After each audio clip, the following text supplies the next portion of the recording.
mon nom de Aguel, enfant de l'école de dimanche. Nous sommes tout simplement devant vous pour déclarer un mot de circonstance.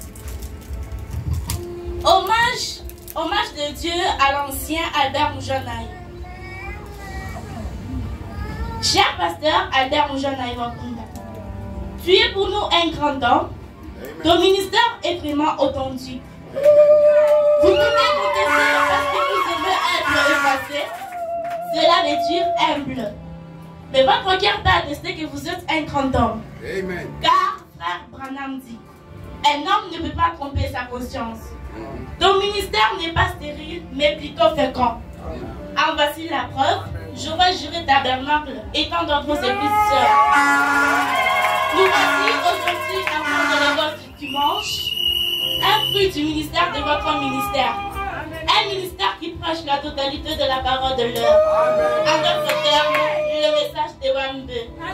Soyez-en fiers, papa, et notre patriarche. Que Dieu vous bénisse parce qu'aujourd'hui vous avez accepté de venir approuver le fruit de votre ministère. Nous vous remercions.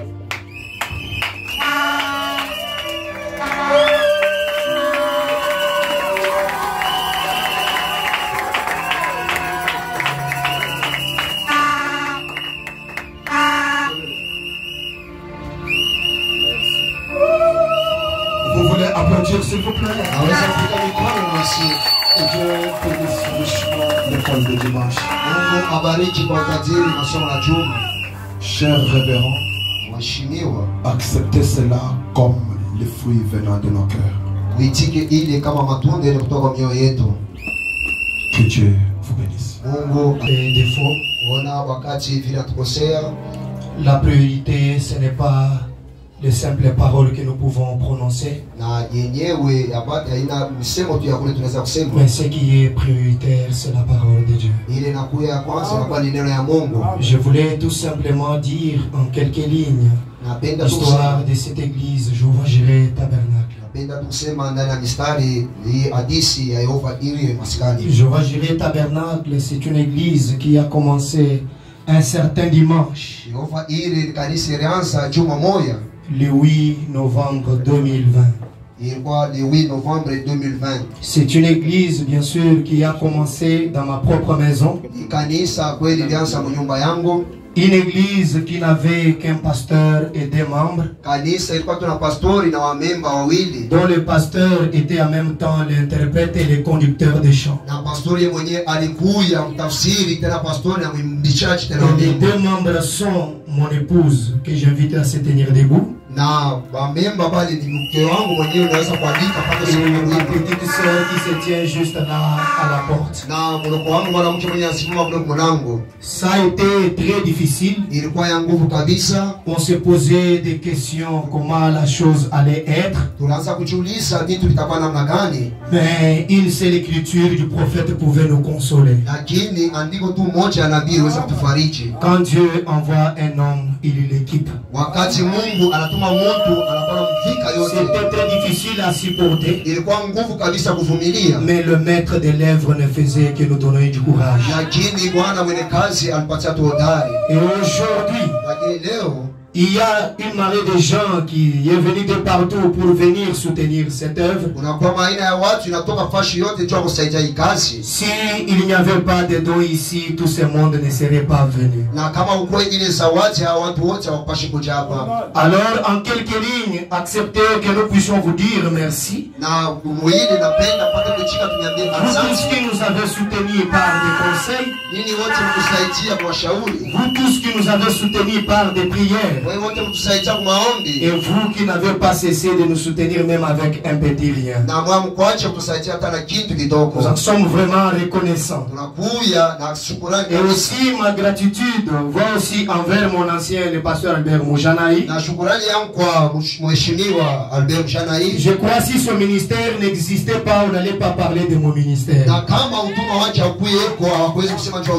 pourquoi je lui disais depuis longtemps, même le jour de mon mariage, papa, il faut que vous bénissez mon mariage. Parce que vous ne savez pas ce que vous représentez pour moi. Il te fait ce ministère, je pouvais déraper de la parole.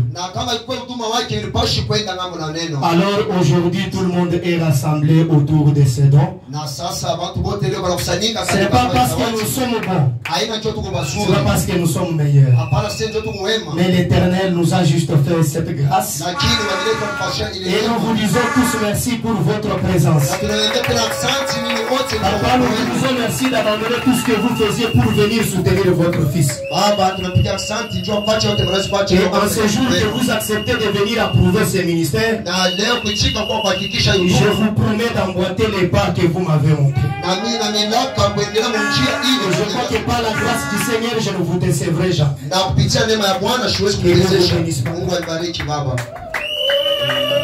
Et à cette même occasion, vu que l'heure est déjà avancée, on peut juste nous donner l'ancien évangile pour approcher la parole. Si ça peut vous plaire de vous tenir debout, c'est bien. C'est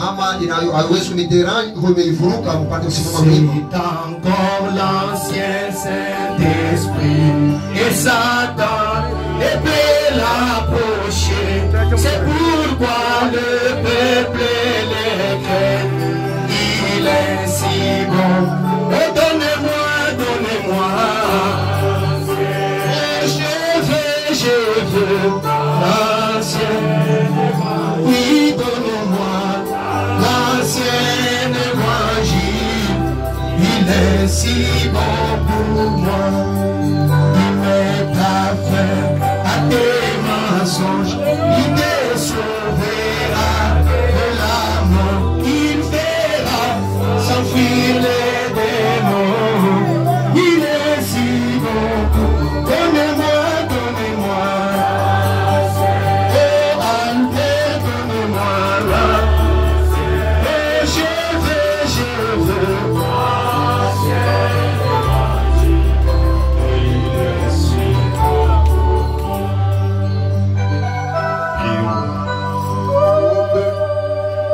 Notre Père et notre Seigneur, avec nos têtes et nos cœurs inclinés devant toi, nous voulons te remercier pour ce jour, cette occasion que tu nous donnes, à l'occasion de l'ordination de ton serviteur. Merci d'avoir rendu ceci possible. Nous voulons, Seigneur, que tu nous parles pendant ces quelques instants. Mets-nous sous l'onction du Logos.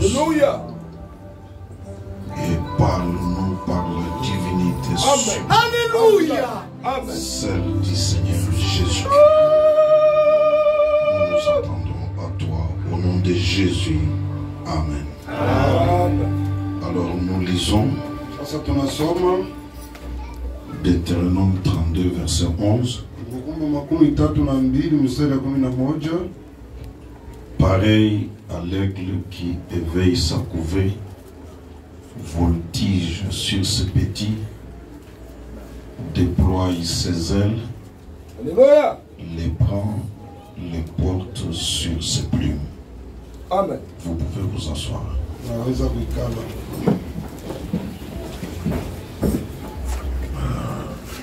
Je voulais aussi retourner le remerciement au pasteur Zaché pour l'honneur qu'il m'a fait.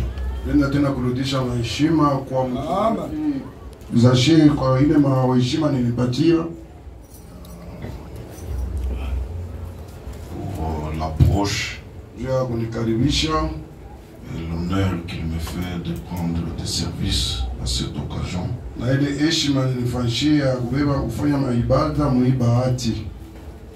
C'est un grand événement, l'ordination d'un ministre.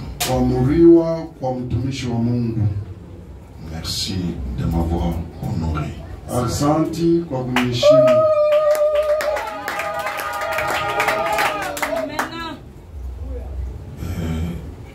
Comme il venait de le dire, faire un tel travail demande beaucoup de courage. Kufanya kazi ya hii aina inalomba hodari mwingi. C'est un travail qui a beaucoup d'exigences. Ni makazi ile ina malazimisho mengi.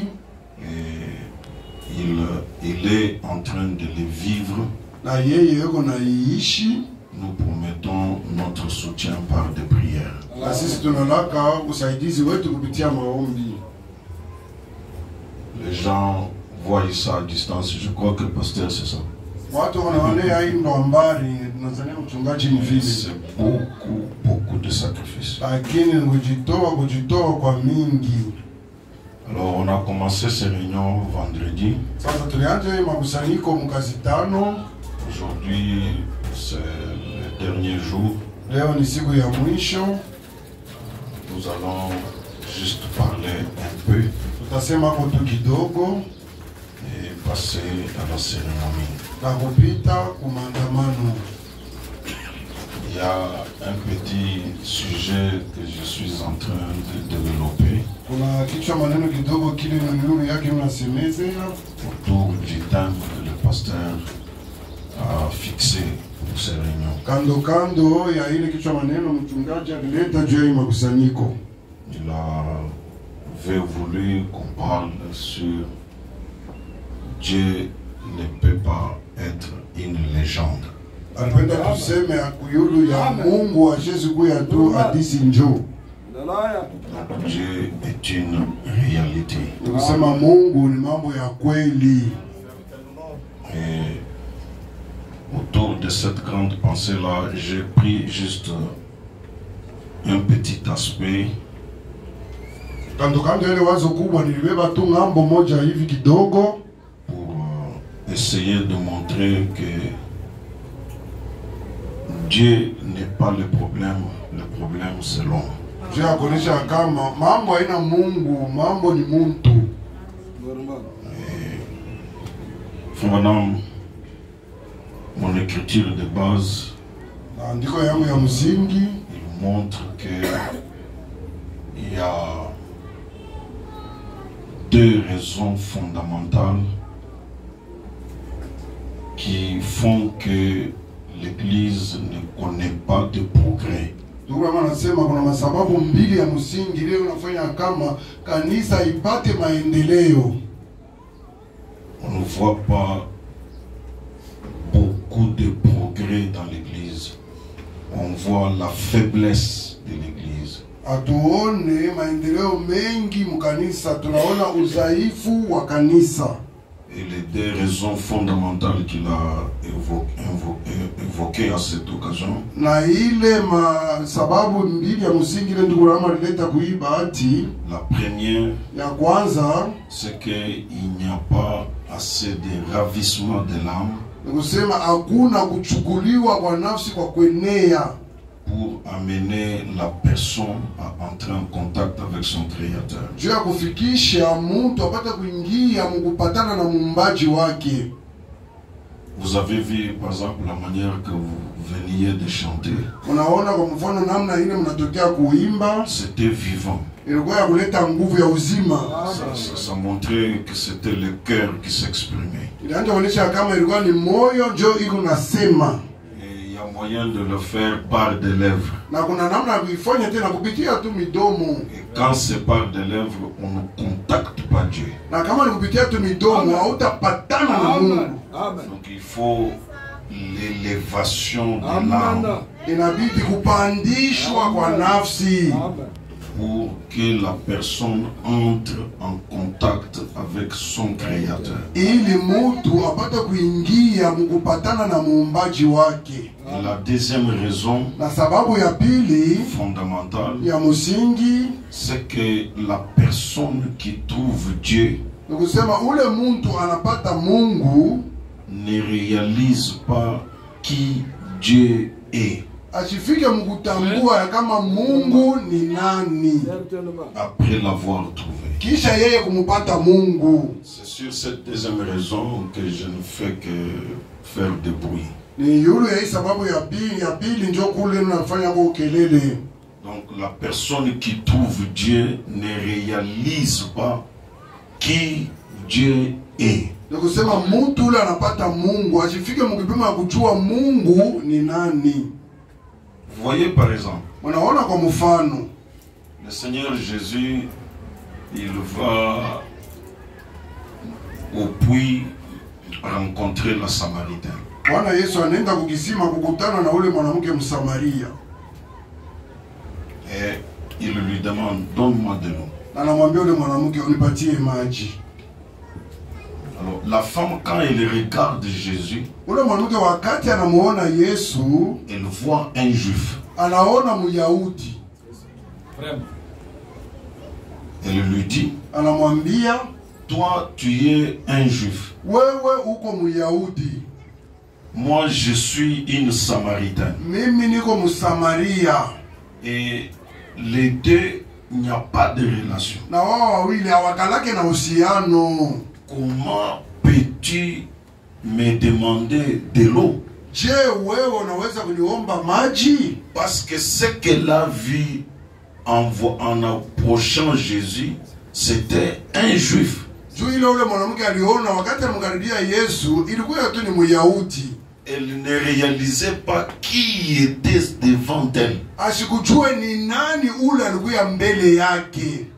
Et Jésus lui dit, Na Yesu anamwambia, si tu connaissais les dons de Dieu, kama wewe ulijua zawadi ya Mungu, et qui est celui qui te dit donne-moi à boire, na ni nani yule anakuambia unipatie maji ya kunywa, c'est toi qui lui aurais demandé à boire. ni wewe ndio unapaswa kumuomba maji.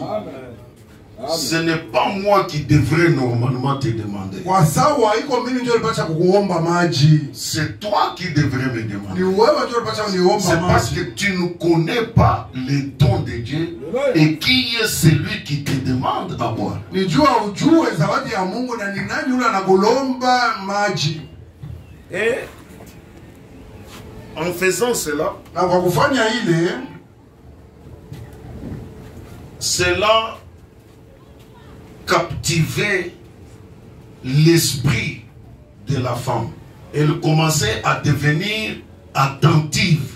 na ile pale Yesu alifanya vile En alivuta. quelque sorte, elle est sortie de l'humain. Kusema ile Parce alivuta, qu'en tant qu'humain, elle a vu un juif. ile alivuta ule mwanamke na akatoka mbumuntu na vile alikuwa mtu aliona yeye ni Myahudi. Jésus ressemblait à un juif. Yesu alifanana na Myahudi mmoja. Mais en réalité, Jésus n'était pas juif. Lakini Mungu Yesu hakuwa Myahudi. Jésus était Dieu Yesu alikuwa Mungu dans une chair. ndani ya mwili. Et cette chair-là était la création de Dieu. Na ile mwili ile ilikuwa ni maumbile ya Mungu. Alors cette femme ne voyait pas tout cela. Sasa yule mwanamke yeye vyote bila sikuvione. Et le Seigneur lui dit, Na Bwana akamwambia, tu lui aurais demandé à boire wewe ndio unapaswa kumuomba et maji il t'aurait donné de l'eau vive. na yeye alipaswa kukupatia maji ya uzima. Il t'aurait donné de l'eau vive. Alipaswa kukupatia maji ya uzima. Alors ça fait une explosion dans le cœur de la femme. Na ile ilipasuka ndani ya moyo ya ule mwanamke Msamaria. Alors donne-moi de cette eau-là. Sasa nipatie ile maji Parce basi. que l'eau que vous avez, que vous puisez, Tu maji hii Mungu na shota. vous avez toujours soif. Kila mara Mungu paka na kiu. Mais l'eau que moi je donne, Lakini maji ile mimi Yesu Mungu naleta. tu la prends une fois, Unaikunywa mara moja. tu n'as plus soif. Hautashika tena hamu ya Et maji. pas seulement cela, Na iko paka tu ile. deviens même une source d'eau vive. Na wewe mwenyewe unakuwa chemchemu ya maji ya uzima. En ce moment-là, il a contacté son esprit. Ile wakati ile Yesu aligusa moyo yake. C'est ça le ravissement de l'âme dont je parle. Ndio ile kuchaguliwa kwa nafsi yenyewe mimi Et nasema. elle n'avait pas réalisé qui était devant elle jusqu'à ce que le Seigneur lui a parlé. Na yeye yule mwanamke asikujue ni nani alikuwa mbele yake kufika mpaka ile wakati Bwana anasemezana naye. Et la manière de Dieu de faire des choses, Na namna ya Mungu kufanya vitu, ce n'est pas simplement de te bénir, haiko paka tu kukubariki, mais il va plus loin que te bénir. bénir. Il te rend une source de bénédiction. C'est ce qu'il avait promis à Abraham. C'est ce qu'il a promis à la postérité d'Abraham. Et je voudrais prononcer cette bénédiction-là sur quelqu'un. Que Dieu te bénisse et qu'il te rende une source de bénédiction. Par la postérité d'Abraham, toutes les nations de la terre doivent être bénies. Et nous sommes la postérité d'Abraham. Par le baptême du Saint-Esprit. Donc nous sommes censés devenir une source de bénédiction. Dieu peut partager la vie par toi. Dieu peut bénir quelqu'un par toi. C'est la raison pour laquelle Frère Branham dit la mission pour laquelle Christ l'a envoyé, c'est de construire des individus, les amener à être les maisons d'habitation de son esprit. Pas seulement cela, être des distributeurs. Vous êtes bénis et vous devenez une source. Et à partir de vous, Dieu peut bénir. Si quelqu'un le croit, qu'il dise Amen. Si Dieu peut te bénir ce soir, que ce soit spirituellement, que ce soit matériellement, non seulement tu seras béni, mais Dieu te rendra une source de bénédiction. Cette femme-là n'avait pas dans un premier temps réalisé qui Jésus était. Elle n'avait pas réalisé qui elle était. Mais elle l'a saisi un peu après. Comme je l'ai dit le premier jour, pour les membres de cette église, ils peuvent être rassemblés autour du don. Et beaucoup ne voient pas ou ne réalisent pas qui est celui qui se tient devant Dieu. Et tant que vous allez évoluer dans la chair, vous manquerez la révélation. Et par conséquent, vous ne serez pas connecté aux bénédictions qui coulent par ce canal-là. Il faut aller au-delà de la chair. Je voudrais le dire à sa chère épouse. Si elle le regarde comme son mari, elle manquera la bénédiction spirituelle attachée à lui. Si sa petite soeur la regarde comme le grand frère, ça c'est la chair. Et pourtant, toujours cet homme, quand il se tient derrière la chair, il est l'ange de Dieu pour l'église. Il est le représentant de Dieu pour l'église. Le Dieu que les gens viennent adorer est caché derrière. Il faut un ravissement de l'esprit, de l'âme, pour aller au-delà. Les huissiers, tu as déjà mis les jacques? Ce sont des huissiers. Même les huissiers. Je connais très bien Zaché. Tu connais Zaché? Donc avec ça, il tape à côté et échoue de voir. Et pourtant, Dieu peut faire une multitude de choses, même auxquelles lui, il ne s'attend pas. Pour tirer la bénédiction d'un don, il faut reconnaître les dons comme dons. C'est pas pour rien que Paul dit, nous ne connaissons personne selon la chair. il se tient ici, ce n'est plus le fils de Chitenda François, c'est le don de Dieu agissant. Même son propre père doit le considérer comme l'ange de Dieu ici dans son église. Est-ce que nous pouvons dire Amen? C'est le dernier jour, je fixe des choses.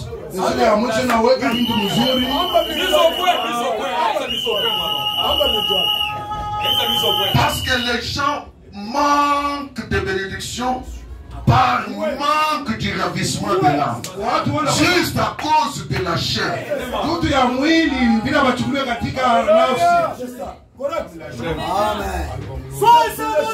Juste à cause de la chair. Vous savez, frère Branham, avec ce qu'il était comme homme, donc taille et tout ça, et la manière qu'il aimait la chasse, on ne pouvait pas par l'apparence croire que c'était un prédicateur.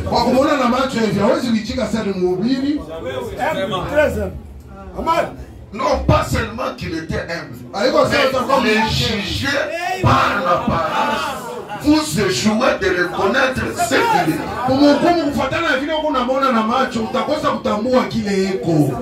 Rappelez-vous les jours que Bank Soud l'a amené chez l'ami à son père pour aller faire la chasse. Le papa là, donc l'ami du père de Bank Soud,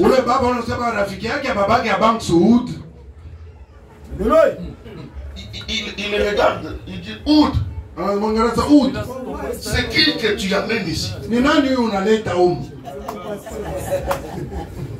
Donc il ne voyait pas quelqu'un d'important. Et pourtant, le ciel était là. Le mot de passe pour entrer au ciel dans cette génération. Le portier de l'arche. Pour entrer dans l'arche, tu dois passer par une porte. Et j'imagine que la porte de l'arche de l'Ancien Testament avait les dimensions de Noé. Amen. Pourquoi que je parle aux aigles? Et nous avons pareil dans cette génération. Peut-être que je scandalise quelqu'un. Et ceux qui sont entrés au ciel, quand ils l'ont reçu, ils lui ont dit, notre précieux frère, si toi tu n'étais pas venu, on ne se retrouverait pas ici. Quelqu'un pouvait penser que Jésus se fâchait. Mais Jésus est celui qui a dit, celui qui reçoit ce dont moi j'ai envoyé, c'est moi qui le reçois. C'est sur ton enseignement que nous nous reposons. Parler du ciel aujourd'hui, parler de Branham, il faut reconnaître Branham. Si vous le regardez comme le fils de Hélène et Charles Branham, vous ne verrez rien. C'est ainsi qu'il y en a qui ne connaissent pas, qui disent non, ils sont en train d'adorer un homme, ils sont en train d'adorer un homme. Mais vous allez trouver Jésus où?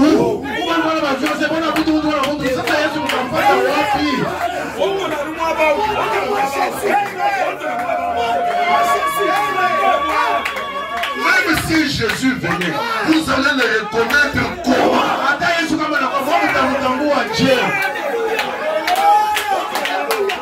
Ce n'est pas facile.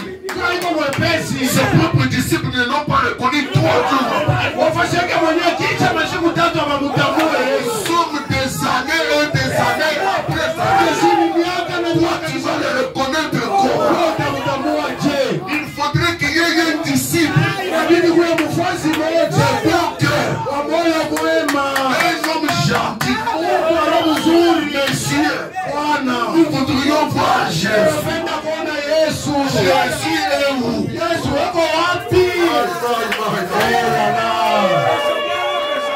On doit aller au-delà de la chair.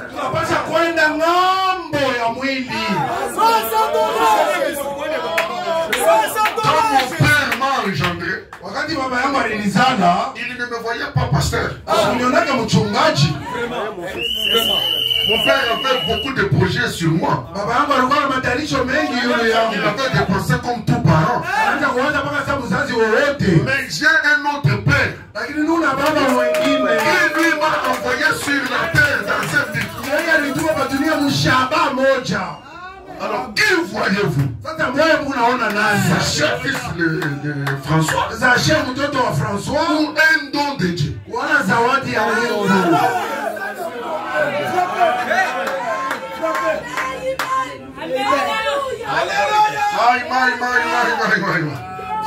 C'est un grand danger, pardonne-moi pasteur de dire ces choses comme ça.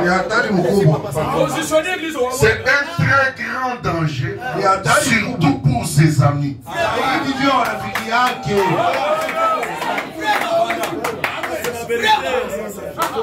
Je prie que Dieu donne à ses amis la révélation qu'il avait donnée à Lazare.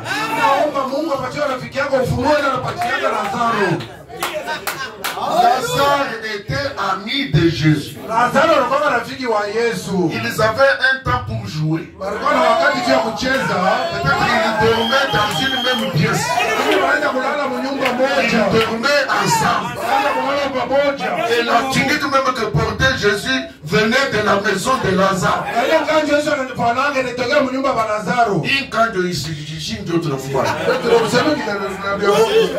à un autre moment, Lazare regardait Jésus. Il s'agenouillait. Il l'adorait. Parce qu'il avait la révélation de qui il était. Si vous avez toujours continué, vous vous risquez de blasphémer. Vous risquez de jouer avec les dons. Maman, épouse du pasteur Zaché, pardonne-moi. Ici, je parle comme un serviteur de Dieu. Il n'est pas seulement ton mari, mais il est le don de Dieu pour toi.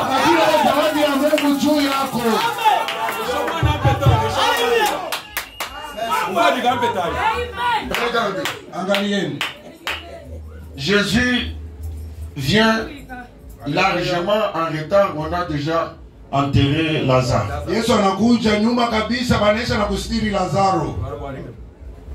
Marie et Marthe, ils viennent. Tu es venu.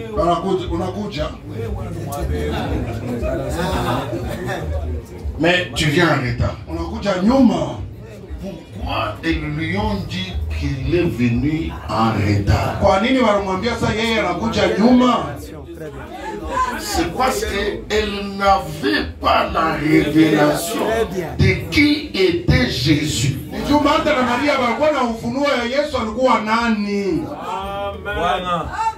Jésus dit, il ressuscitera. Marthe dit, oui, je le crois. C'est dans les derniers jours. Jésus comprend qu'elle ne comprend rien. Je ne dis pas, je ne parle pas de la résurrection générale. Alors il faut secouer le cœur de Marthe. Je suis. Je répète, je suis. Est-ce que je peux répéter? Je suis. Au temps présent, la résurrection et la vie. Si tu crois, ici même. Maintenant même. Tu verras la gloire de Dieu. Et laisse-moi aussi te dire, change de vision. Ici même, en ce lieu même, Dieu peut opérer un miracle. C'est un problème de discernement, de changement de vision. Réaliser qui Jésus est.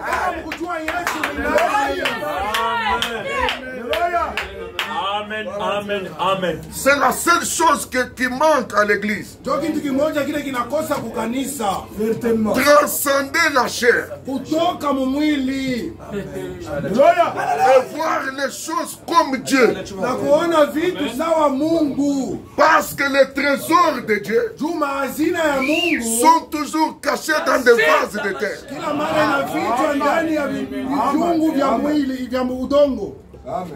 Donc il a fallu que Marthe change de vision. Et en tant qu'un être humain, elle ne pouvait pas réfléchir ou donner la possibilité à son frère de ressusciter. Parce que c'était au 4e jour. Selon la science, selon la connaissance des hommes, au 4e jour, c'est la pourriture. Le corps n'est plus entier. C'est la pourriture qui s'installe. Même quand c'est déjà pourri. Si tu peux réaliser qui Dieu est, ton attitude changera. Il est le Dieu qui agit même quand c'est pourri. Laisse-moi te dire, même si tu as une plaie qui pourrit déjà, Jésus peut te guérir. Il est la résurrection et la vie. Et il est au temps présent. Il est le je suis. À tout moment, même la nuit, il agit. Le jour, il agit. Les après-midi, il agit. Très tôt matin, il agit. Le temps ne signifie rien.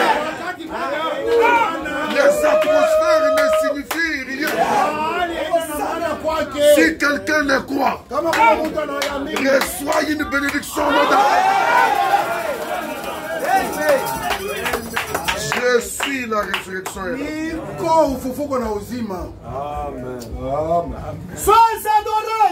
Alors je voudrais parler juste pendant quelques minutes. Quand je parle autour d'un aigle, je vous ai vu, vous tous, vous avez l'attention tournée vers l'électricité. Qu'est-ce que ça a à faire avec vous? Vraiment? C'est quoi? Parce que j'ai une petite voix qui arrive même jusqu'à... Ma voix est tellement petite que ça arrive même à El Shaddai. Ne soyez pas troublés. Je vous demande d'être ravis en esprit pour retourner dans... Laissez ceux qui s'embrouillent s'embrouiller. Le diable ne fera rien. La réunion va se terminer bel et bien. Et Dieu va bénir quelqu'un. Il l'a déjà fait. Il l'a déjà fait. Il l'a déjà fait. Maintenant, un aigle, quand il a les ailes fermées, sa largeur est de 35 à 50 cm. Un aigle. Il n'est pas grand quand il a les ailes fermées. Maintenant, cet aigle peut mettre des œufs. Et quand la mère aigle fait son nid, elle fait un grand nid avec une intelligence que Dieu lui a donnée.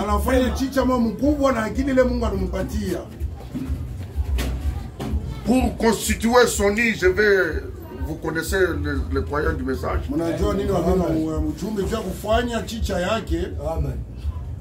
La mère aigle commence par ramasser des brindilles avec épines. Et beaucoup d'épines. C'est ça son intelligence. Elle pose cela entrelacé. Et ça devient un châssis qu'elle peut poser sur un rocher ou dans le creux d'un rocher. Et pour couvrir ces châssis-là, il faut que le sang coule.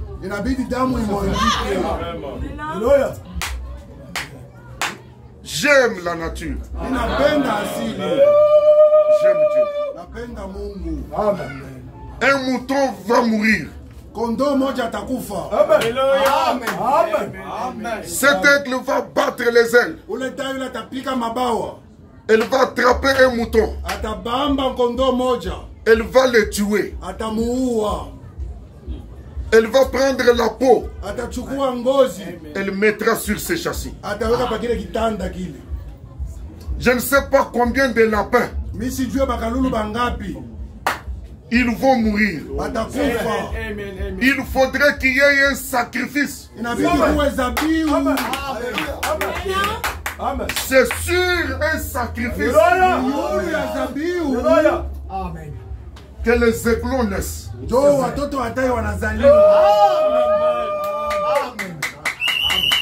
On pond les œufs. On pose les œufs sur un sacrifice de sang. C'est bien de s'appeler un aiglon. Mais si tu peux connaître d'où tu viens, nous avons un fondement. Un sang a coulé quelque part. Il avait fallu que ce sang coule pour que je trouve une place pour naître. Amen. Alors quand elle a posé ses peaux de bête, elle met dans un volume tel que quand tu marches dessus, tu ne peux pas imaginer qu'en dessous là, il y a des obstacles. Tu ne peux pas t'imaginer ça. C'est beau. C'est doux. C'est bon. Tu peux même envier dormir là-bas. C'est là que les aiglons naissent. Mais la mère aigle a toujours une préoccupation. Est-ce que les aiglons me connaissent? Alléluia. Est-ce qu'ils me connaissent? Parce que chaque jour, les aiglons sans effort, ils voient simplement la mère aigle qui amène la nourriture. Ils ne fournissent aucun effort. Et quand la mère aigle entre, les enfants la regardent. Ils voient 50 cm. C'est vrai. Ah, c'est comme ça que maman est. Et ils sont peut-être à 15, à 20. Et la mère aigle 50 cm. Et on leur ramène la nourriture. C'est ça la vision que les aiglons ont de leur mère. C'est un oiseau petit comme eux. Et la mère aigle se préoccupe toujours de savoir, se pose la question, est-ce que ces enfants me connaissent moi? Na mama tayari anajiuliza kila mara, hao watoto wananijua. Alléluia. Elle se pose tout le temps des questions. Kila mara watoto watayari wanajiuliza. Et elle se dit, na wanasema, un jour, siku moja, ces enfants me connaîtront. Hao watoto watanijuaka. Et pas seulement qu'ils me connaîtront, je leur apprendrai que vous êtes comme moi. Vous deviendrez comme moi.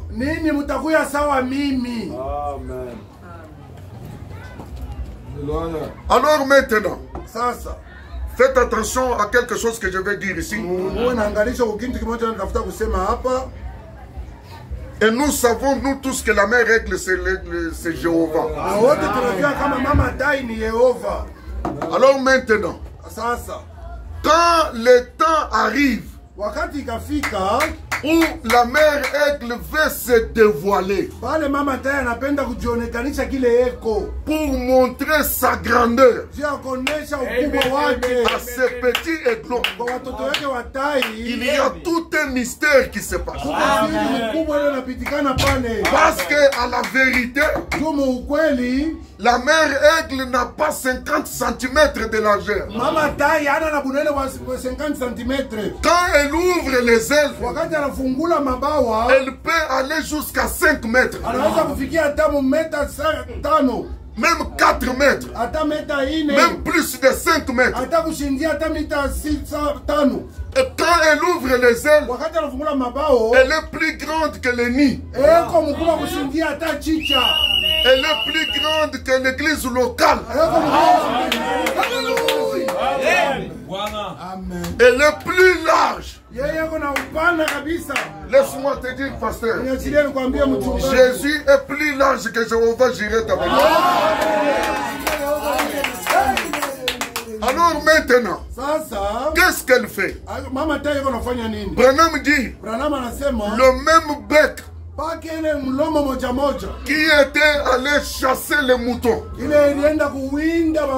chasser les lapins, et venir poser les peaux de ces bêtes sur les brindilles. Les mêmes becs, pas un autre, commence à détruire son propre nid,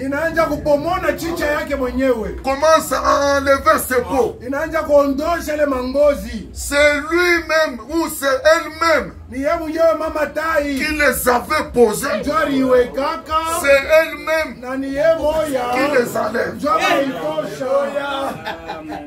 Écoutez, Église, pour que les aiglons arrivent à voir la grandeur de leur mère,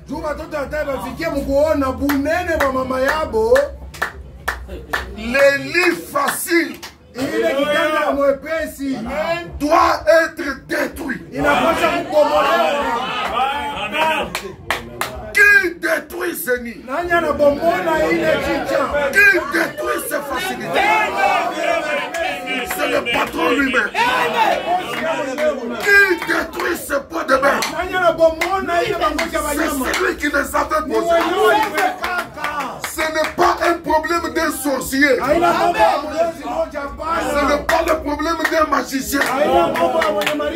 Ce n'est pas le problème de Lucifer. Même Lucifer lui-même ne fait que constater. On dirait que la mère aigle devient méchante. On dirait que la mère est fâchée contre ses enfants. Et frère Branham dit, il n'y a que des pentecôtistes qui aiment rester longtemps sur le pot.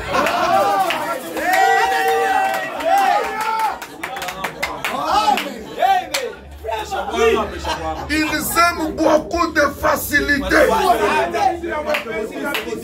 Ils commencent à dire, tout allait bien, tout marchait bien. Comment les choses sont dérangées. Le diable est sorti de l'affaire. Je suis venu pour vous dire ce soir, pour que tu voies la grandeur de Dieu. Il faudrait que Dieu t'arrête. Dieu stoppe les facilités. Amen.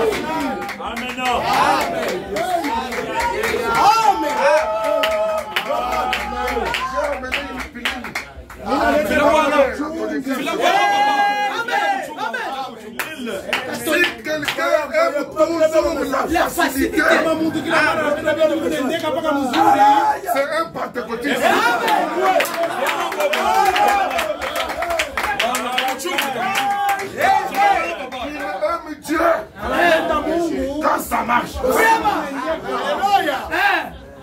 Il aime Dieu quand tout est facile. Dieu est bon quand les choses marchent bien. Laissez-moi vous dire honnêtement, ça ne ressemble pas aux aiglons. Un aiglon ne peut pas aimer continuellement la facilité.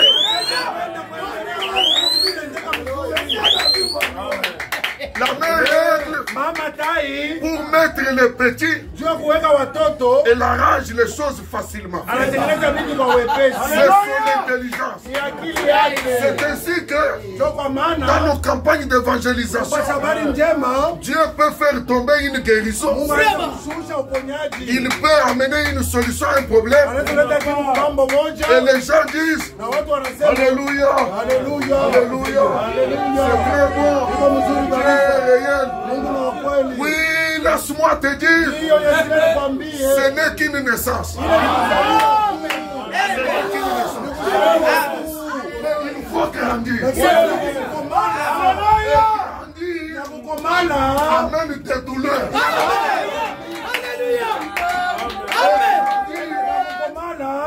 La croissance a ses conditions. Laissez-moi le dire ouvertement. Si pasteur Zaché, il rêvait les facilités, je lui dis honnêtement ce soir que ça sera difficile et même trop difficile. Et quand ça sera trop difficile, qu'il ne se décourage pas. Qu'il puisse réfléchir dans ces termes. Peut-être l'aigle Jéhovah peut me montrer qui il est.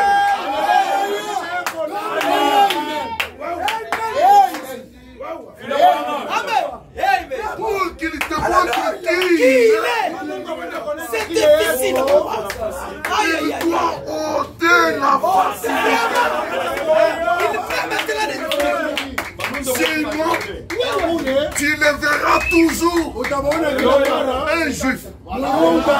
Tu le verras toujours un homme de Kentucky. Tu le verras toujours un homme de Katubakana. Tu ne connaîtras pas qui il est réellement. S'il n'y a pas de difficulté. Alors c'est le même bec qui a amené le pot. Je vous dis des choses très importantes. Toutes mes agitations du diable là, ce sont des distractions. Mon message, c'est ce que je vous dis là. Hier, nous étions dans les jubilés. N'est-ce pas? Même vendredi. J'ai fait exprès. Je vous ai amené dans beaucoup de facilité. Maintenant, je vous retourne le pied sur terre.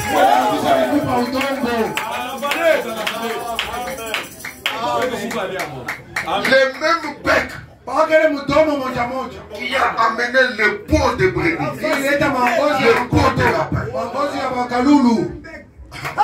Quand les plans se projettent là,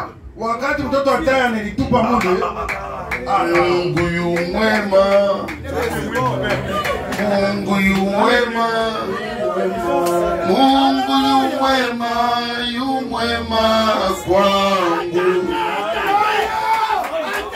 Ande malamu.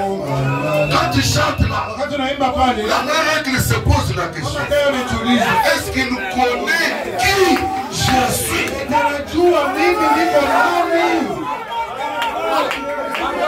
Et ce qui empêche à l'église de faire des progrès, c'est parce qu'il ne réalise pas qui Dieu est. Et pour arriver à découvrir ce qu'il est, le pot de bête doit être.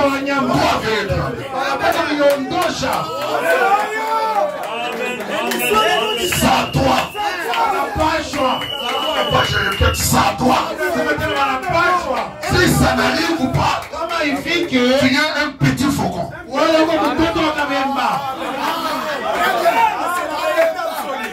Arrête de t'appeler aigle. Aigle, c'est costaud, c'est solide, c'est durable. Donnez-moi l'attention juste quelques minutes. Je vais terminer avant même que... Alors, le même bec qui a amené le pot de lait. Le même bec enlève ses boules. Le même Dieu qui a donné des guérisons, qui a donné des facilités. Le même Dieu porte les facilités. Le même Dieu. C'est ici que je m'insurge contre des fausses prophéties où on accuse le diable. Il y a des choses où même le diable s'étonne. Il demande à Dieu, est-ce que Dieu fait quelque chose? Moi j'ai fait quoi?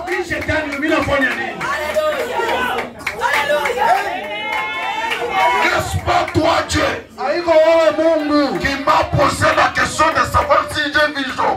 Est-ce que moi quand je suis venu j'ai parlé de Job? Ce n'est pas toi Dieu qui a commencé cette affaire.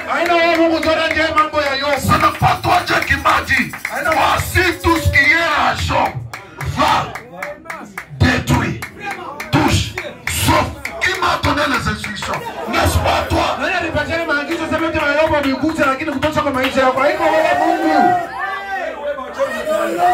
Celui qui nous amène sur le terrain des épines, c'est Dieu lui-même.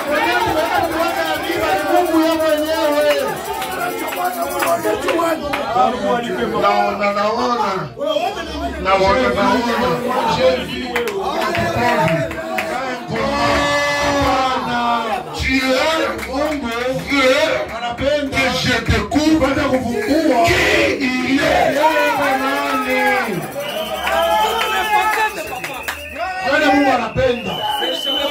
C'est ce qu'il veut. Maintenant, quand elle a enlevé toutes ses peaux douces, elle se tient sur l'entrée du nid. Les éléments sont dans les nids. Amen. Alléluia. Dans le même nid.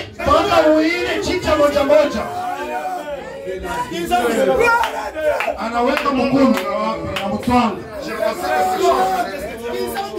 Unaanza kucheza hivi hapana hapana. Et si tu es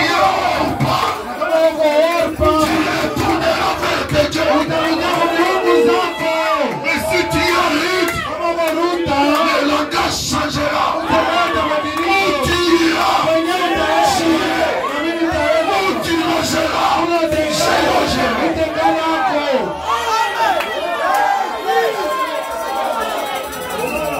Et pendant que les éclons ne savent pas où mettre les plantes de leur pattes, watafinyangia wapi? Les yeux regardent à celui qui leur a amené le secours. Macho yanaangalia kwa yule anapatia usaidizi.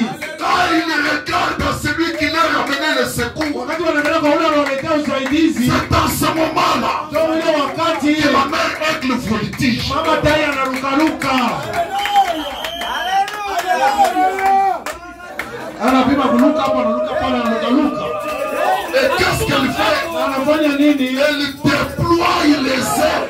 Anatanjika mabawa. Il dit vous, anasema nini? Vous m'avez connu sous 50 cm.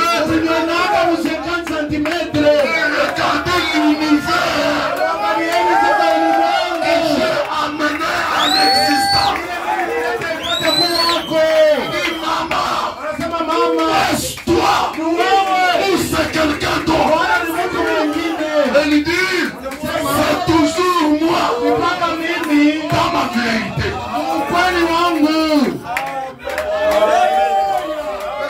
Regardez, il y a un aspect qui nous échappe. Pasteur. Pendant que la mère aigle a les yeux, les ailes ouvertes, déployant tous ses ailes, et regardez ce qu'elle fait. Qu'est-ce qu'elle fait? Elle envoie le vent pour frapper qui? Les aiglons. Les aiglons attendent secours. Elle amène l'opposition. L'opposition les secoue. Et la mère commence à chanter Alléluia. Alléluia. Alléluia. Alléluia. Les enfants en train de pleurer. Il dit maman secours-nous. Je vous aime. Je vous aime. Je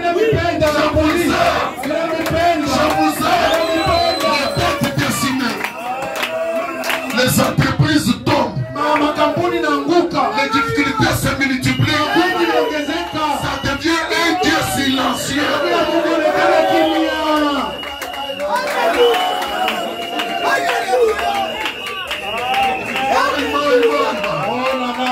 Écoutez, vous êtes là. Frère Bonhomme dit, elle ne peut pas avoir pitié en ce moment-là. Elle pousse beaucoup les vents. Elle est en train de poursuivre quelque chose. Il y a les plumes lâches de naissance. C'est ma prédication. Les plumes lâches de naissance. Elle sait que nous allons partir dans un grand envol. Ces plumes lâches ne tiendront pas. Ça va lâcher. L'aigle va tomber. Alors moi-même, je le fais tomber ici avant de prendre l'envol. Alors elle vente très fort. Elle envoie les vents. Elle envoie les vents. Et toutes ces plumes-là lâchent des naissances.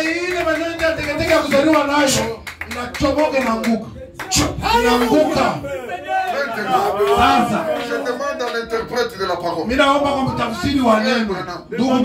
C'est quoi ces plumes lâches?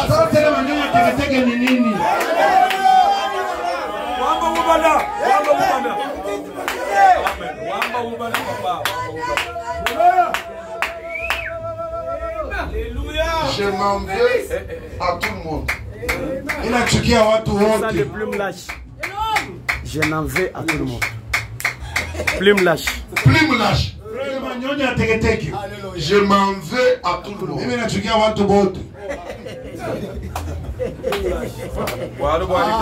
Je vois que vous réfléchissez. C'est ça que le prophète dit. Plume lâche. Plume lâche. Rancune. Rancune.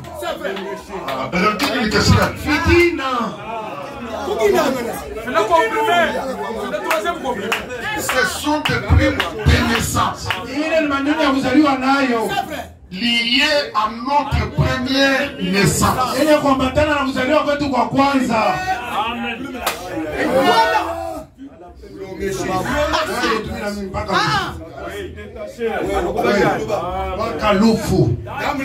Il s'en prend à tout le monde. Tu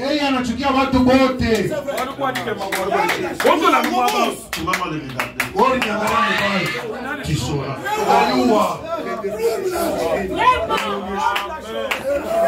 Tu t'es moqué de moi.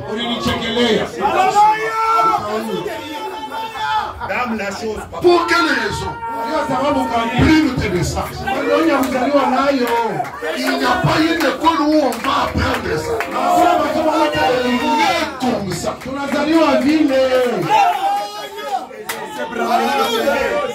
Et pourtant, quand on se mettra dans la peau de la veuve, quand le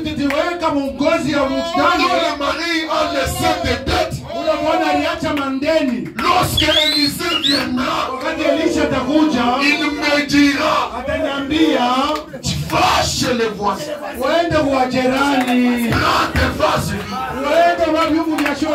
la quantité de ta bénédiction dépend de ton entente avec les voisins.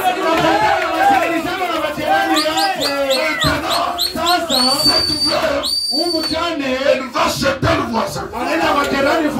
Elle s'était déjà prise contre cette voisine. Ici, je pose le problème.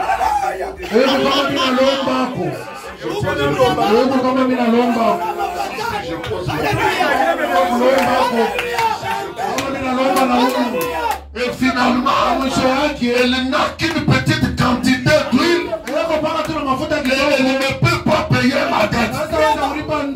Ce n'est pas pour rien que la Bible dit faites la paix avec tout le monde. Et la sanctification sans lesquelles. Très bien. Nous y sommes. Il faut connaître qui Dieu est. Nous sommes Jéhovah Jireh Tabernacle.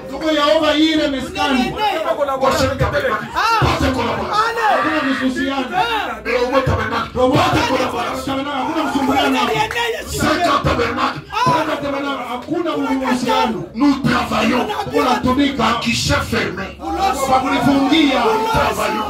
Mais un jour, tu te retrouveras. Et Dieu te dira la solution. Va à Jéhovah Jireh. Va à El Shaddai. Autant tu t'entends avec tous ces gens. Parce que je crois que ce soir, le pasteur Zaché peut témoigner que la présence de plusieurs ici amène une onction spéciale. Il n'a pas tous les jours. Moi j'amène une chaleur. Lui il amène une chaleur. Il amène une chaleur. L'autre amène une chaleur. Et le diable est secoué. Le plume lâche de naissance. C'est pour cela que la mère règle dit tu n'es pas prêt à battre les ailes avec ce plume lâche. D'abord ça doit tomber. Je suis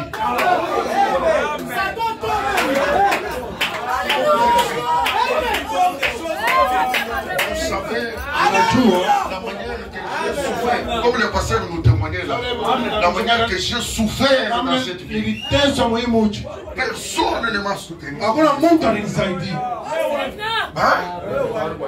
Maintenant, vous êtes témoin en train de vous lier à des plumes lâches. Et vous ne deviendrez jamais de vrais amis. Parce que cette ouverture des ailes, vous allez mieux l'admirer pendant le vol. C'est là que tu apprécieras. Agrippé quelque part. Tu commences à dire, maman, c'est comme ça. Donc toi qui posais sur le nid là, tu sais voler d'espace en espace. On peut partir d'une planète vers une autre. Maman, tu es interplanétaire. Tu voyages d'une dimension ailleurs. Mon fils, si tu me vois battre les ailes de cette manière, les exploits de mon ministère, je n'ai plus de plumes lâches. C'est déjà parti. C'est déjà tombé. Pasteur, que Dieu t'aide, que Dieu t'assiste.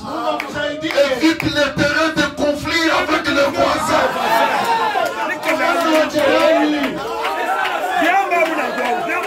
Et celui qui t'aime, et celui qui ne t'aime pas, fais la paix avec lui.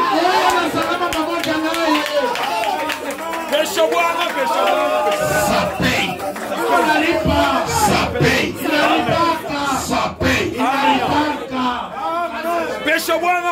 Plume lâche. Rancune. Fitina. Je comprends même quoi, papa. Je comprends.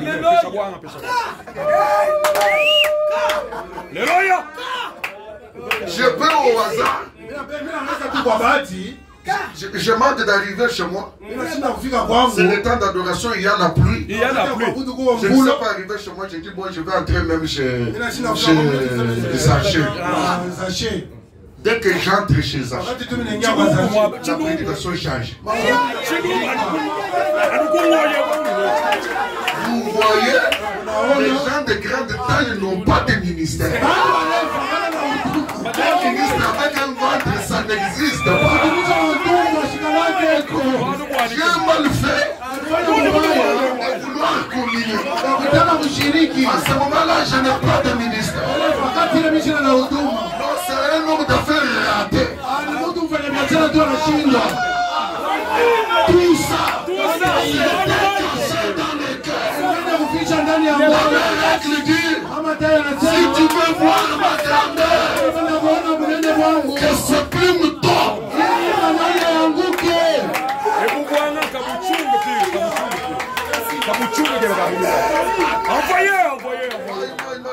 Je vois maintenant que ça commence à marcher.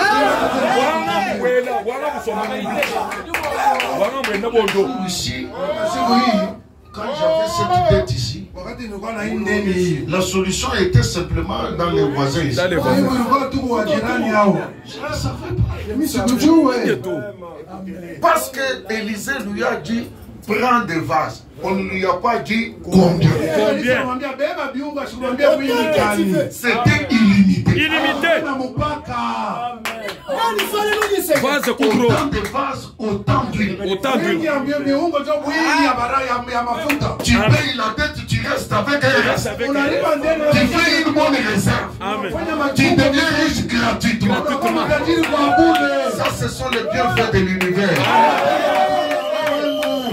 Ce sont les bienfaits de la guerre, des fleurs, des ailes, des mers.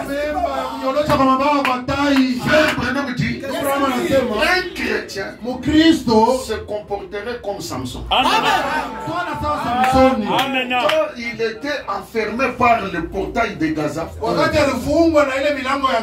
et il y avait des gardes, lui a eu la grâce par l'alliance qu'il est lié à Dieu de monter ce portail sans effort. Et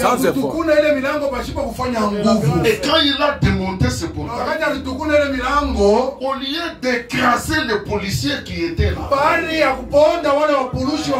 au lieu d'écraser les habitants qui étaient tout autour, il a pris ce portail, il est allé vers une certaine colline, épargnant des vies. Et pourtant c'était ses ennemis. Il était enfermé pour qu'on le tue, pour qu'on lui fasse du mal. Il n'a pas regardé à cela. Il a dit avec la force que Dieu m'a donnée, je ne veux pas toucher au sang. Je ne veux pas verser le sang. Il est allé jusqu'à sur une certaine colline. Il va bien poser. Nous devons prendre le lourd fardeau que l'adversaire met sur nous pour ne pas venger. Nous n'allons pas allumer le feu. Mais nous avons une certaine colline. C'est la colline de Golgotha. J'irai avec ses injures, avec ses critiques, avec toutes ces choses. Quand j'arriverai au sommet de Golgotha, je dirai, oh Dieu, ce sont des hommes comme moi. Je ne pense pas qu'ils avaient l'intention de me faire vraiment du mal. C'est arrivé. Mais je ne pense pas qu'ils avaient médité cela. Oh Dieu, autant ils ont, moi j'ai besoin de ton pardon. Parce que je t'attriste chaque jour, chaque heure, j'éponge, je fais des fois. Ne peux-tu pas leur accorder le même pardon que moi je sollicite auprès de toi? C'est la meilleure attitude. De cette manière-là, les plumes lâchent. Tu es prêt pour un vol rapide où tu constateras combien il est grand. Le Dieu de l'univers, le Dieu qui a fait des étoiles à nombre incalculable. Il y a des soleils en terre à nombre de millions. Pour que tu puisses parcourir l'espace, il faudrait au départ que le plume lâche puisse tomber. La Bible nous dit, aimez vos ennemis, faites du bien à ceux qui vous font du mal. Supportez-moi, je parle un tout petit peu. Nous devons devenir comme Branham. Amen.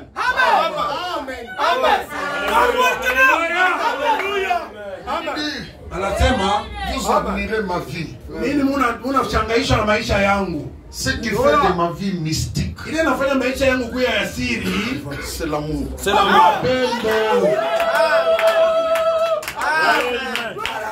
L'amour agapao, c'est un amour pour ses ennemis. C'est ce que vous admirez. Vous aimez beaucoup. Vous aimez beaucoup qu'on vous parle du taureau meurtrier qui échoua de tuer. Vous aimez beaucoup ce taureau. Vous aimez beaucoup qu'on vous parle du fou furieux qui venait de casser la clavicule à un prédicateur. Comment il a échoué. Mes petits enfants, ces exploits que vous avez vus, c'est le fruit de la tombée des plus lâches. Quand c'est vous êtes approché de moi, au lieu que je rumine la colère, je l'ai aimé. Je l'ai aimé. Quand ces frères se sont approchés, au lieu que je les prenne en ennemi, je les ai appelés mes amis. Mes amis. C'est ça qui rend ma vie mystique. Amen. Amen. Qui est plus fort que l'amour? Qui peut faire du mal à l'amour? Vraiment. Personne. personne ne peut faire du mal. C'est la raison pour laquelle Christ lui-même, la mère, est au milieu des injures graves. Toi, tu es critiqué par 15 personnes. Lui était critiqué par une nation. Toi, on t'injurie par 4 personnes. Injurié par une nation. Et même injurié par les gens à qui il a fait du bien. Ils ont mangé même un jour grâce à lui. Ils ont mangé du pain et du poisson. Et quand il a vu tous ces gens devenir agressifs, il a dit Père, tue-les.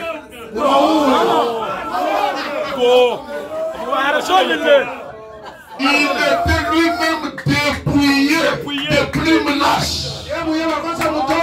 Ne gardant pas rancune.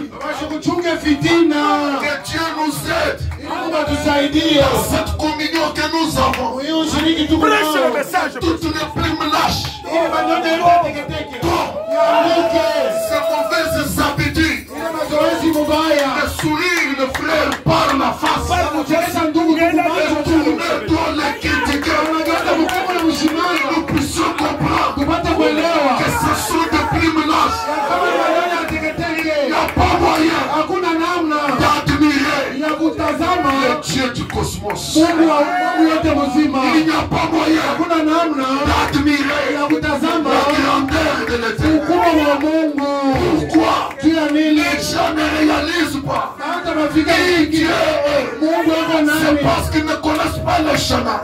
Il faut faire tomber toutes les plumes lâches. Je dois parler comme Joseph. Il a regardé ses frères. Il a lu la condamnation sur lui. Quand il leur a dit je suis Joseph, chacun s'est dit ça y est.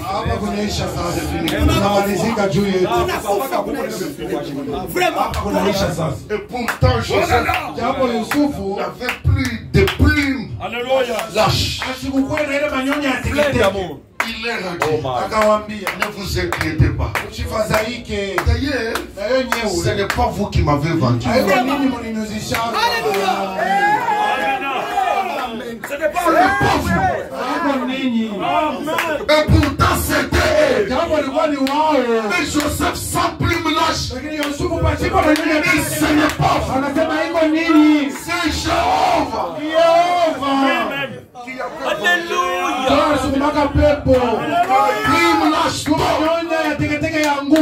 Afin que je sois dans la position où je suis aujourd'hui. Tu veux admirer la grandeur de Dieu dans ta vie. Combien il est grand. Combien il gouverne l'humanité. Combien il gouverne l'univers. Des mondes, des planètes et des planètes.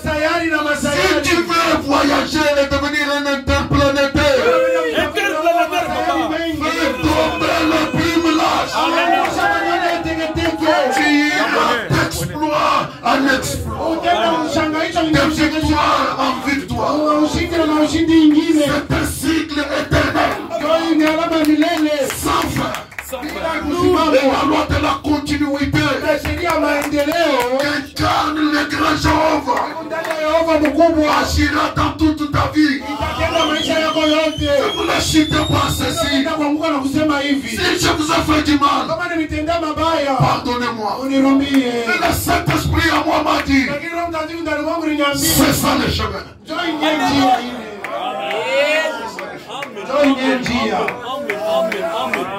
Amen. Amen. Amen. Quand est-ce que Abraham a rencontré Melchisedec? Alléluia. Tout le temps qu'il avait dit à l'autre, Si tu vas au nord, si tu vas à l'est, J'irai à l'ouest. Il n'a jamais rencontré Amen. Il faut une expérience personnelle. qu'il a appris. Quelque chose de mal est arrivé à l'autre. Et qu'il s'est mobilisé. Prenant les meilleurs hommes, les meilleurs combattants de sa maison. Prenant les meilleures choses qu'il pouvait dire pour aller sauver l'autre. Combattre contre 5 nations alliées avec 318 hommes contre 5 nations. Quel courage!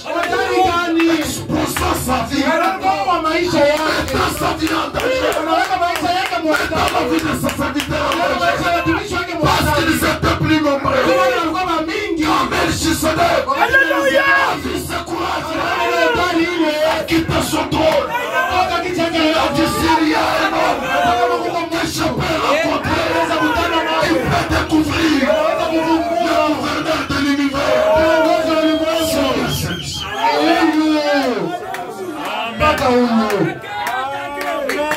Il lui a donné une force mystérieuse. Abraham a vaincu Kedorlaomer avec ses alliés. Et sur le chemin de retour, c'est alors que Alléluia. Amen. Merci Roi de Salem. on appelle bien roi de Salem. Roi de Salem. C'est très beau de dire le roi théophanique est venu. Melchisedec est venu, c'est très facile. Une chose, c'est qu'il est venu. Mais le repérer et le croiser, c'est autre chose. Quelqu'un peut-il croiser Melchisedec? Un cœur rancunier? Jamais. Oh là là. Merci Jésus. Laisse-moi marcher, Seigneur, par où tu es passé. Chemin conduisant vers le ciel. Partout, donne la joie aux gens abandonnés. Remplis-moi chaque jour d'amour. Jésus, remplis-moi chaque jour d'amour. Oh, je marche avec la colonne. Oui, bon, moi, laisse-moi marcher, Seigneur, avec joie et sourire. Rappelez-moi chaque jour d'amour. Gardez-moi la plus possible et mon soleil, l'espoir dans l'éternel. Gardez-moi du courroux et satisfait mon âme. Rappelez-moi chaque jour d'amour. Jésus, remplis-moi chaque jour d'amour. Amour divin, comme je marche avec la colonne. Laisse-moi marcher, Seigneur, avec joie et sourire. De notre Dieu. Alléluia. Nous regrettons chacun de nous. Alléluia. Alléluia. Merci Jésus. Parce que Éternel. nous sommes comme des gens surpris ce soir. Parce que tu as un chemin que tu as tracé. Alléluia. lequel nous devons suivre, Seigneur. Oh Jésus. Et parfois, dans notre petite intelligence faible, oh Jésus, nous n'avons pas su garder nos pieds sur les traces des pas ensanglantés qui nous ont précédés sur ces chemins. Oh Dieu. Mais ce soir, tu nous as parlé comme un véritable Père. Dans l'événement qui nous a rassemblés,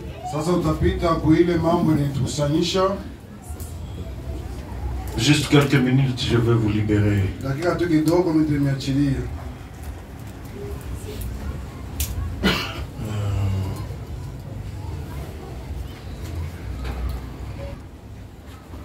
Peut se demander. C'est-à-dire les concernés demandent comment on donne. Nous avons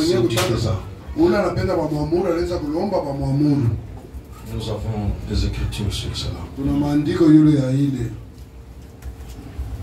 Et quand le pasteur Zaché a exprimé ses besoins, j'avais compris personnellement que c'était sur le chemin des Écritures.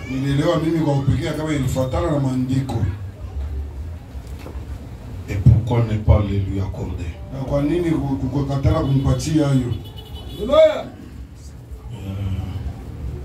Je crois quand il avait une année, je crois, il m'avait fait un message. Si je pouvais venir au réunion d'action de grâce.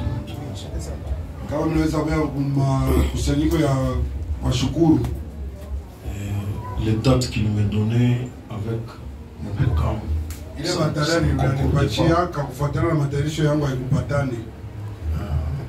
et ils ont commencé les églises vers des dates où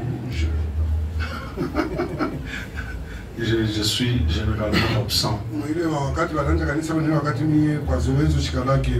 Alors, mais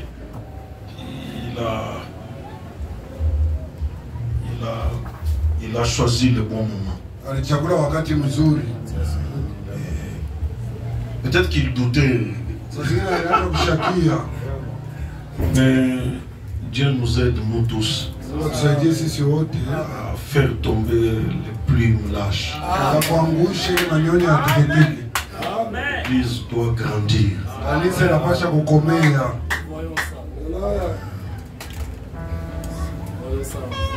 Humblement, je voudrais demander au pasteur Zaché de se lever et nous l'applaudissons.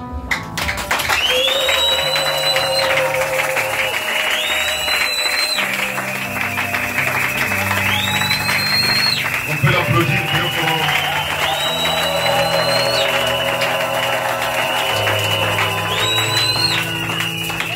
Commencez à rester debout.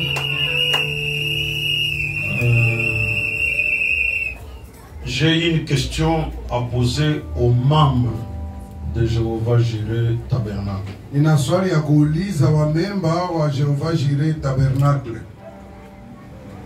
Combien connaissent frère Zaché Kalongo, pasteur, à cet endroit? Je ne parle pas de nous les visiteurs.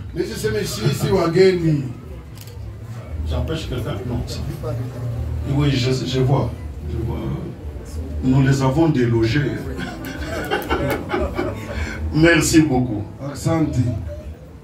Combien ont vu un don de Dieu dans ce don? Parfait. Combien lui donne une main d'association? Je vous vois, même vous tous qui êtes dehors là, je vous vois un peu. C'est déjà un peu flou, mais je sais voir. Merci beaucoup. Merci beaucoup. Vous savez, pasteur, même de l'autre côté, il y a toujours un regroupement. Dans le ciel, là, il y a toujours un regroupement. Ouais. un berger avec son troupeau. Vous vous retrouverez avec ces gens de l'autre côté. Pesez le poids que vous portez pour conduire ces âmes jusqu'au pied du Seigneur. Et notre prière est que Dieu vous soutienne. Parce que par nous-mêmes, on ne peut pas arriver. Amen. Je voudrais demander aux hommes de Dieu dont les noms suivent de nous faire plaisir en s'approchant ici. Pasteur Daniel Massanga. Daniel Massanga. C'est ça.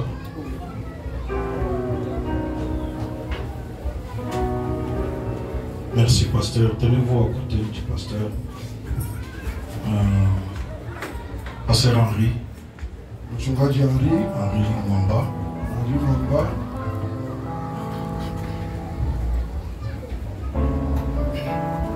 Pasteur Paul Alexis. Paul Alexis. Venez, pasteur. Et pasteur Goël. Tenez-vous là. Voudriez-vous applaudir pour les hommes de Dieu?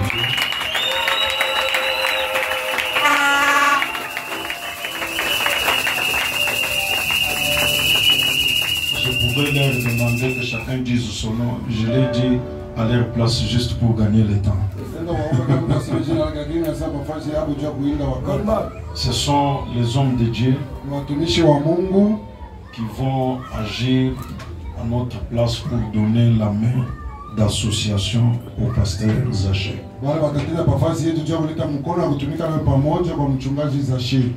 Alors, si ça peut vous plaire de vous tenir tous debout.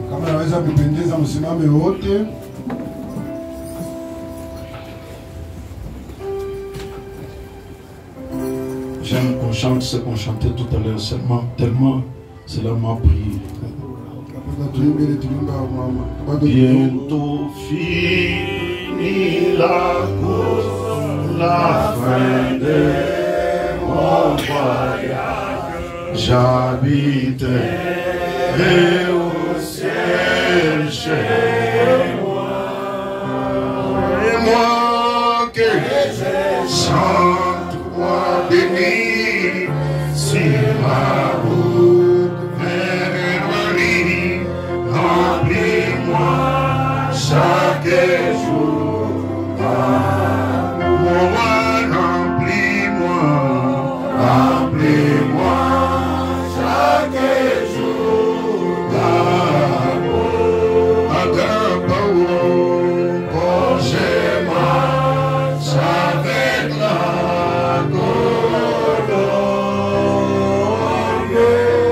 laisse-moi marcher, Seigneur, avec chant et sourire.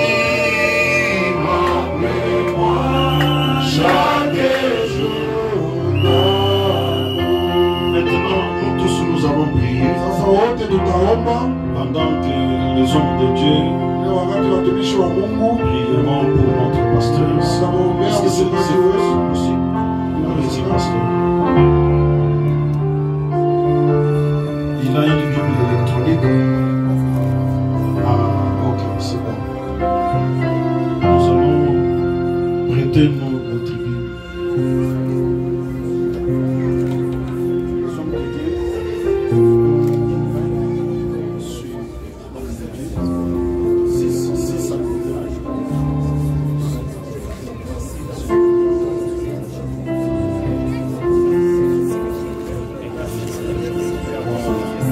Prions ensemble. Invoquez le nom de Dieu.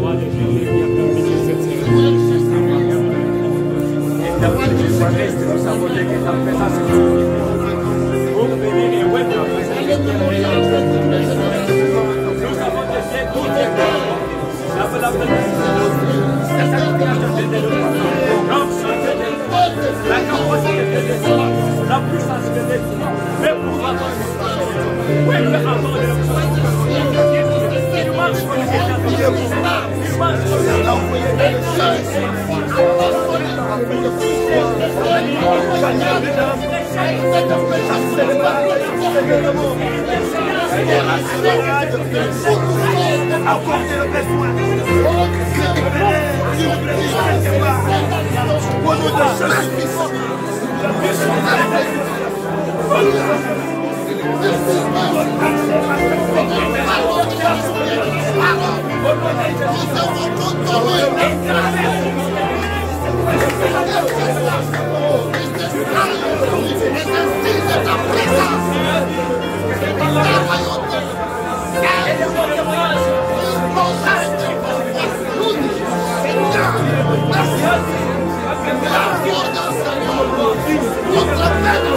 Notre Père Céleste,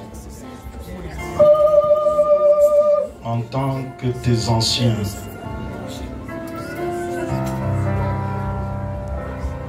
nous te remercions pour un soldat de plus au front, Pasteur Zaché. Nous lui donnons notre main d'association. Que toutes les puissances ministérielles qui sont sur nous soient déversées sur nous. Quand il t'adressera des prières, exauce-les. Que le ciel l'accompagne. Toi qui continues à produire des effets, des prières de William Branham sur l'épouse. Que les prières que William Branham a faites sur les ministres soient exaucées en faveur du pasteur Zaché. Que plusieurs âmes soient gagnées à toi. Amen. Accorde-lui, Seigneur, tes grâces au point qu'il confessera. Ce n'est pas moi qui fais ces choses. C'est Jésus-Christ. Que les femmes stériles conçoivent par son ministère.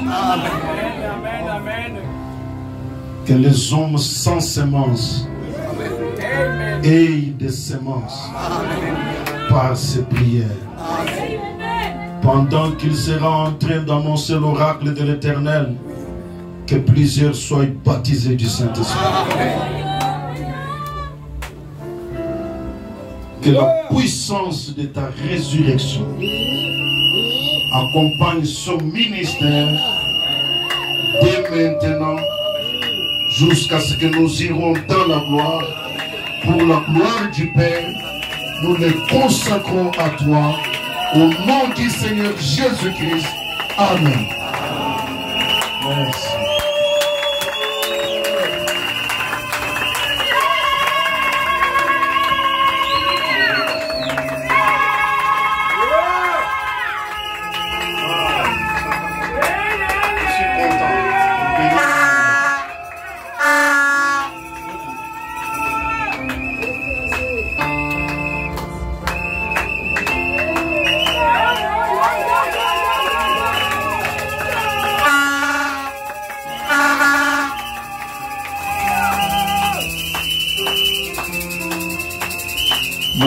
C'est très beau. Applaudissons pour notre pasteur.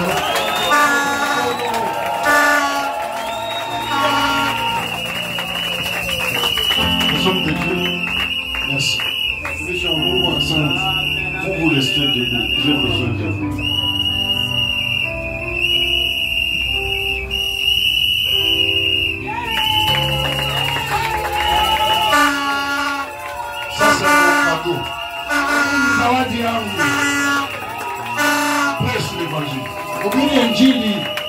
Alors, je vais honorer sa chère épouse.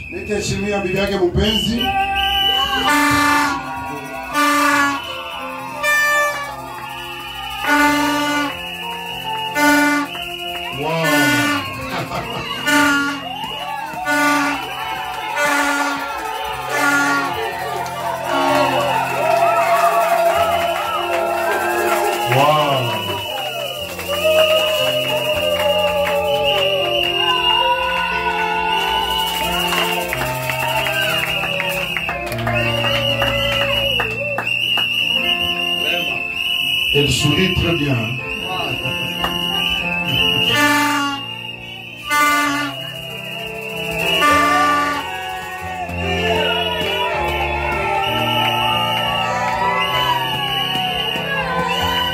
Parfait.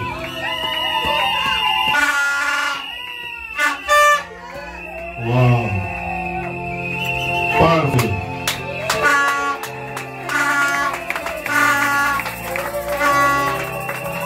Prenez des photos. Si vous ne réussissez pas, vous êtes anti-valeur. Merci. J'invite maintenant le couple du pasteur Coel. Ils ont aussi quelque chose à offrir au pasteur. Maman, elle peut rester. Le pasteur Coel et sa chérie.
Prenez des photos. Pendant ce temps, les administrateurs de Jéhovah Jireh, ils peuvent se s'appliquer. Merci. Les administrateurs, merci pasteur. Voilà, on peut leur laisser la place qu'ils passent.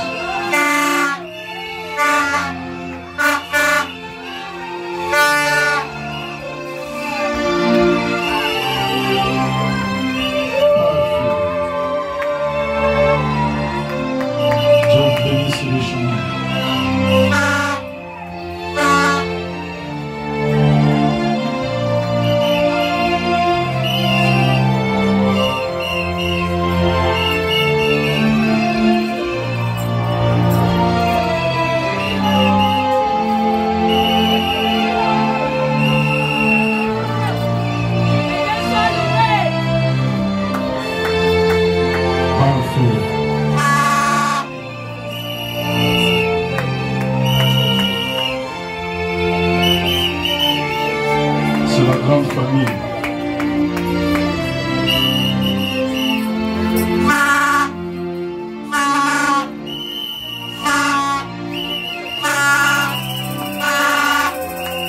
Parfait. Merci André.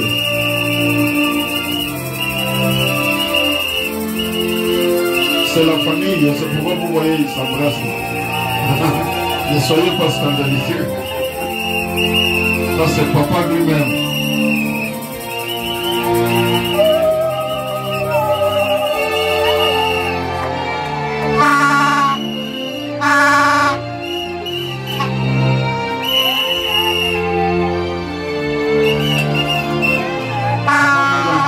Merci beaucoup.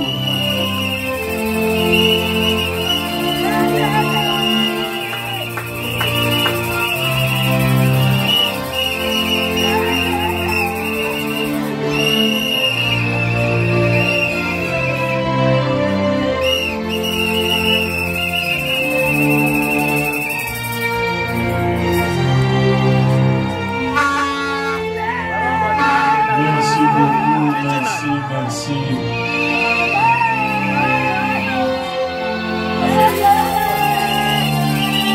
Ma famille me soutient vraiment. Wow.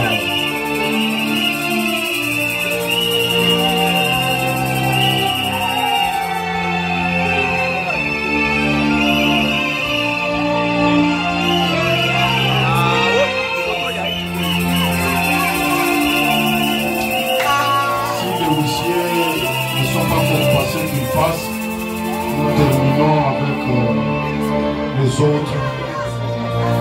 Ici, les huissiers ne sont pas encore passés, ils peuvent passer. Ah, ils sont en train de s'entretenir.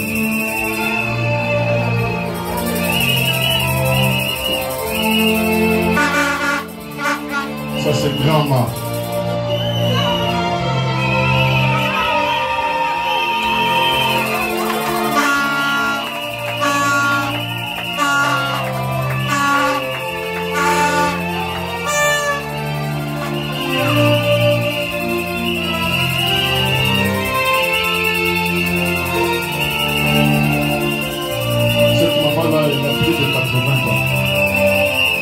Plus de 80 ans. Ouais. Nous avons chanté pour elle quand elle a eu 80 ans, il n'y a pas longtemps. La grand-mère de Zaché.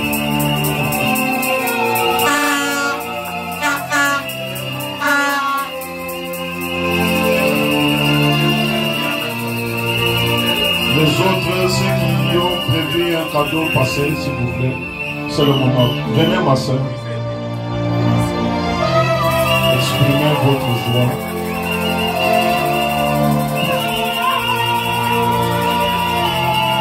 Oh, c'est très beau.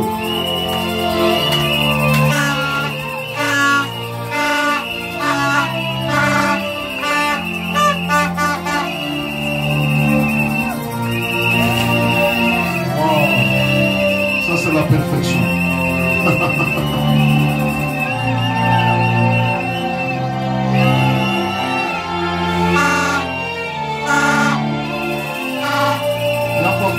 Ok, tu peux venir.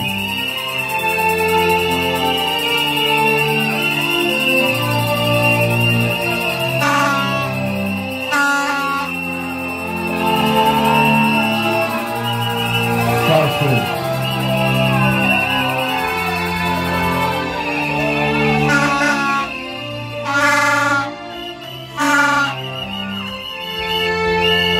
Voilà, je crois qu'on a fini. On peut applaudir encore une fois pour notre pasteur. Révérend, je voulais lui donner la parole. Il était pressé. Pasteur, voici votre église. Église, voici votre pasteur. Shalom. Salama.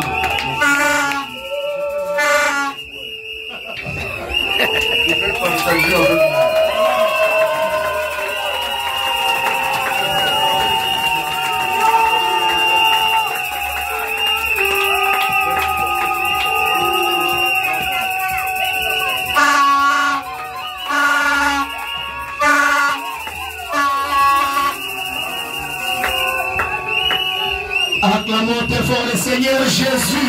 Nous sommes qui déjà pour le roi des rois. C'est comme si vous êtes branchés. Acclamez très fort pour le Seigneur Jésus.